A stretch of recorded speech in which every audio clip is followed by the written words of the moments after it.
bien, le printemps a fini par arriver, ça fait un moment qu'on l'attendait. Mais du même coup, le jardinier est saisi de frénésie, d'affolement. Et comme moi, peut-être, est-ce que vous vous demandez si vous allez arriver à tout faire. Et j'ai bien l'impression qu'on va tout de même avoir beaucoup de travail.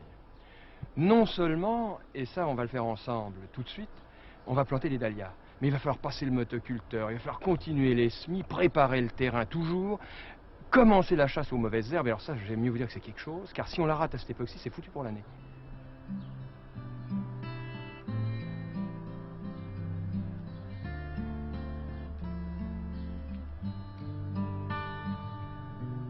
Rassurez-vous, pour planter les dahlias, il n'est pas obligatoire de faire ce que je suis en train de vous montrer là. Mais en vérité, c'est très précieux, vous l'allez voir, car ce que nous faisons là, c'est de l'alignement. Et au jardin, il faut toujours faire des alignements. J'ai un aide, je lui donne optiquement, non pas des ordres, mais je lui transmets ce qu'il me faut. Il y a 2 piquets, un à chaque bout, et nous alignons. Il a une biche par terre qui lui donne la largeur, l'espacement des piquets sur le rang, et nous alignons. Et comme ça pourrait avoir 300 mètres de long, on fait ça, bien entendu, en sémaphore optique. Les gestes hauts, c'est pour la tête du piquet. Les gestes bas, si je faisais ça, c'est pour le pied. Mais le pied, là, nous avons un tout petit peu facilité la tâche, car j'ai tiré un cordeau. Donc le pied, mon ami là-bas, il sait où à peu près ça va tomber. Ça n'est donc, si vous voulez, que la tête, parce que quand on plante une ligne de piquet, que ce soit pour les dahlias ou les tomates, ce qui est chouette pour le jardinier, c'est qu'après les piquets aient l'air d'être droits. C'est tout de même plus joli tout de même. D'autant que si vous êtes un peu perfectionniste, ce que je vous conseille, vous mettrez toutes vos attaches au même niveau. C'est d'un chouette, vous ne pouvez pas savoir.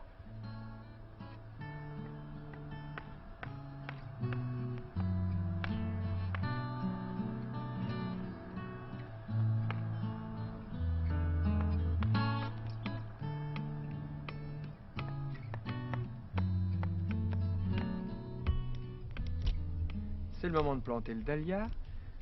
Je vous l'ai dit, rien n'est plus simple comme plante à multiplier, puisqu'il suffit de les éclater, de les écaler. On l'a déjà fait, j'en ai quelques-uns sous châssis, ceux-là me feront des fleurs plus tôt, mais ceux-ci, c'est le moment de les mettre, ils viennent de remonter de cave, autant il me faut de pieds, autant je vais faire de division à la hachette, au couteau.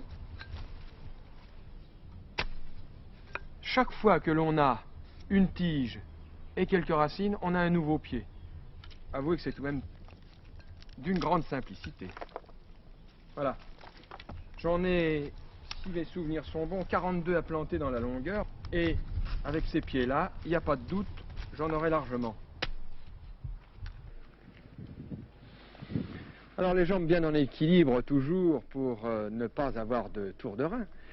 La plantation est extrêmement simple, aussi simple que celle des pommes de terre, comme nous l'avons vu déjà. Je me permets de vous indiquer que j'ai mis les tubercules, car c'est un petit peu comme la pomme de terre, je les ai mis devant le piquet, afin que lorsque l'on attachera, on ne voit plus du tout le piquet. C'est rien du tout, mais il fallait y penser.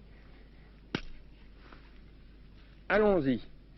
Alors, pas plus profond qu'il ne convient, et vous savez, n'ayez pas peur, hein. Petit coup de talon, ça n'a jamais fait de mal à un dahlia. On peut le faire à la bêche, tout aussi bien.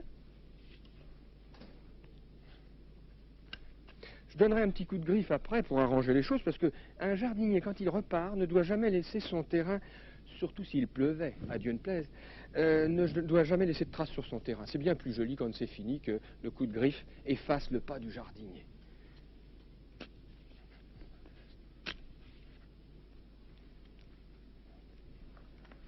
Car comme ce sont des dahlias, vous les reverrez, hein, comme ce sont des dahlias qui vont monter, voyons, oh oui, là, eh bien on aura intérêt à mettre une première petite attache ici, puis l'autre là. Qu'est-ce qui se passe maintenant? Eh bien, c'est très simple. Le tubercule va émettre une série de petits bourgeons.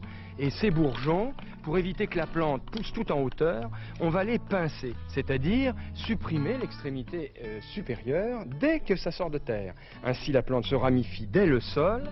et nous aurons une plante beaucoup plus florifère. La floraison, elle, c'est une plante d'été, le dahlia. Elle aura lieu à partir de juillet et jusqu'en novembre, jusqu'au grand froid.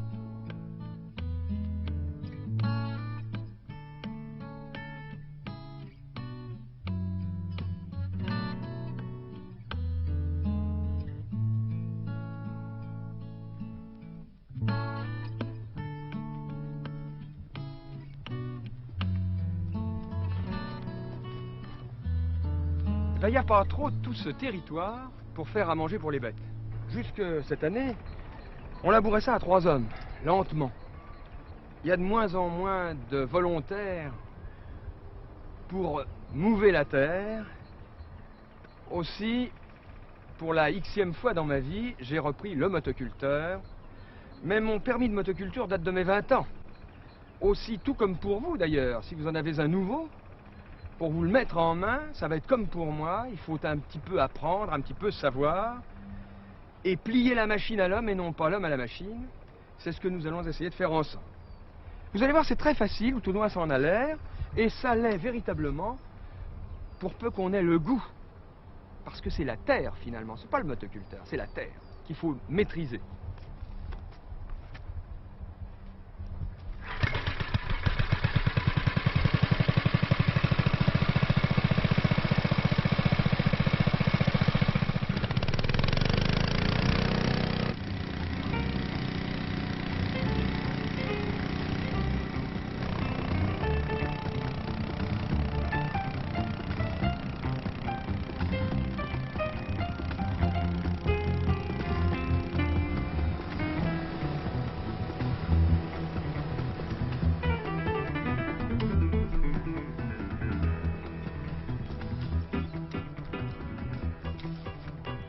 Le terrain ici n'est pas uniforme, il y a des bons coins, et il y en a aussi qui sont solides, pleins d'argile.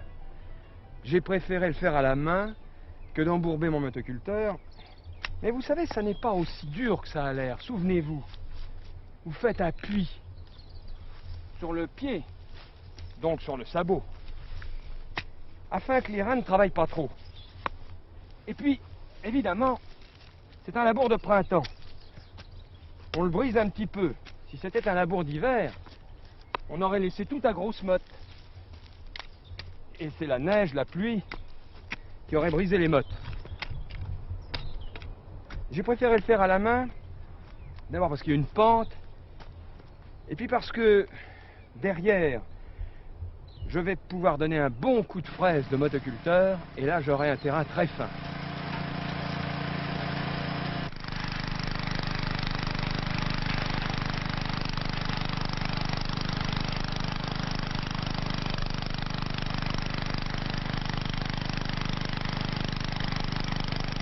Le gros avantage du motoculteur, c'est qu'après un coup de fraise comme celui-ci, qui succédait à un labour d'hiver, eh bien le lit de semis est fait.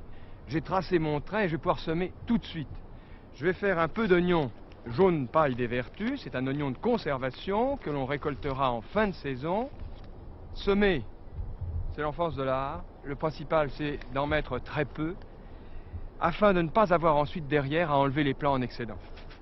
Et de recouvrir avec le pied ce que l'on vient de semer, il n'y a pas besoin de plus. Et c'est tellement facile que ça paraît jeu d'enfant.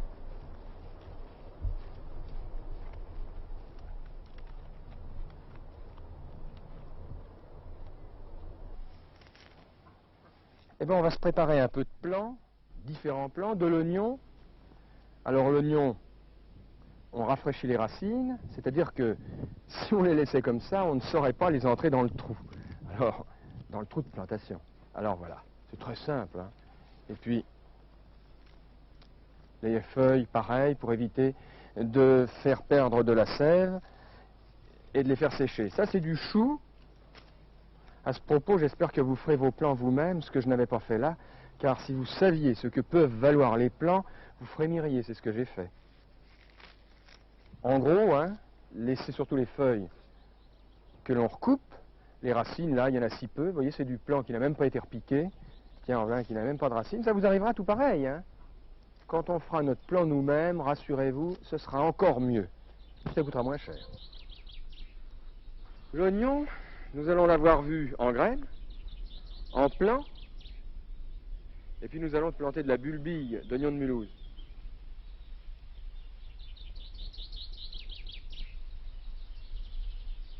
Comme dans toutes les plantes, il y a évidemment un sens. Il y a le côté pointu qui sera en l'air, et puis le côté des racines qu'il vaut mieux mettre en terre, hein, c'est évident. Voilà. Alors on les met très près les uns des autres, car un oignon, ça n'a jamais été un éléphant. Voilà. C'est une culture en 2 ans. Ils ont été semés l'année précédente. Ils viennent très vite. Ils ont le seul petit inconvénient de se conserver un peu moins longtemps que l'oignon que nous avons semé. Mais ils viennent plus tôt. Ils sont donc très précieux.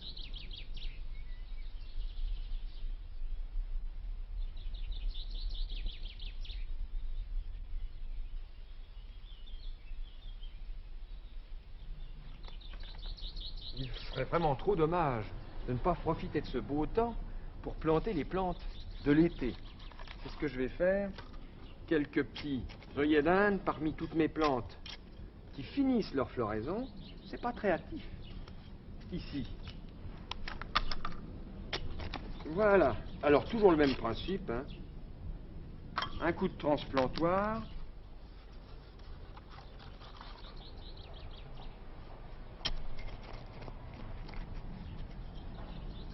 Bien serrer la plante, bien serrer la plante. Faire une goulotte pour l'arrosage, ça c'est indispensable, tout à fait indispensable.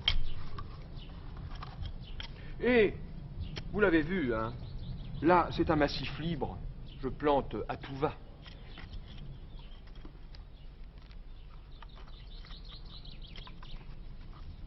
Et ainsi de suite. Et pour terminer, vous allez en prendre l'habitude, un bon coup d'eau, c'est absolument indispensable pour la reprise de toutes les plantes, qu'elles soient potagères ou florales. Et ne lésinez pas.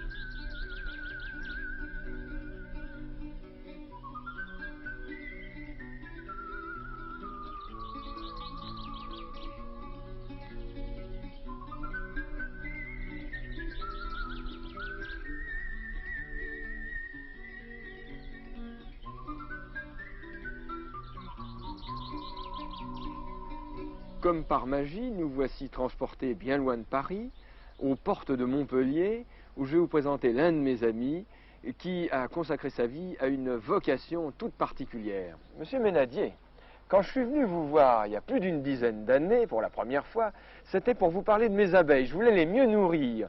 Et vous vous occupiez à ce moment-là de tilleuls. En France, on ne connaît qu'une variété de tilleuls. C'est vrai.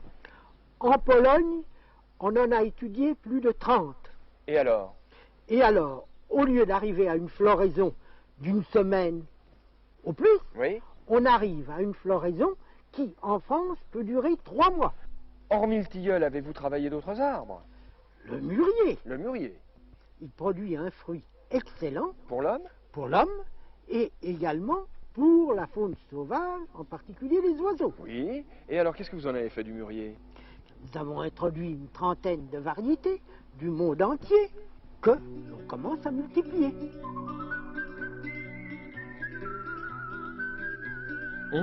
Il faut que je vous le précise, ce sont les pépiniéristes amateurs et bénévoles que M. Ménadier a enrôlés. Ils consacrent une partie de leur jardin à la multiplication de ces arbres et arbustes. Leurs plants seront ensuite distribués aux enfants des écoles, qui, avec la bénédiction de l'Office national des forêts, les planteront sur les lisières de nos bois. Avouez que cette initiative peu banale méritait d'être encouragée.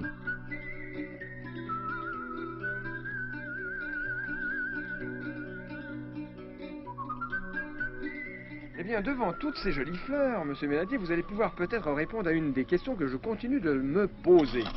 Tous les ans, avec le Comité national de fleurissement de la France, je visite tout le pays. La Bretagne est merveilleusement fleurie, de même l'Alsace, la vallée de la Canche, mais dans le Midi, tout de même, il y a bien peu de fleurs.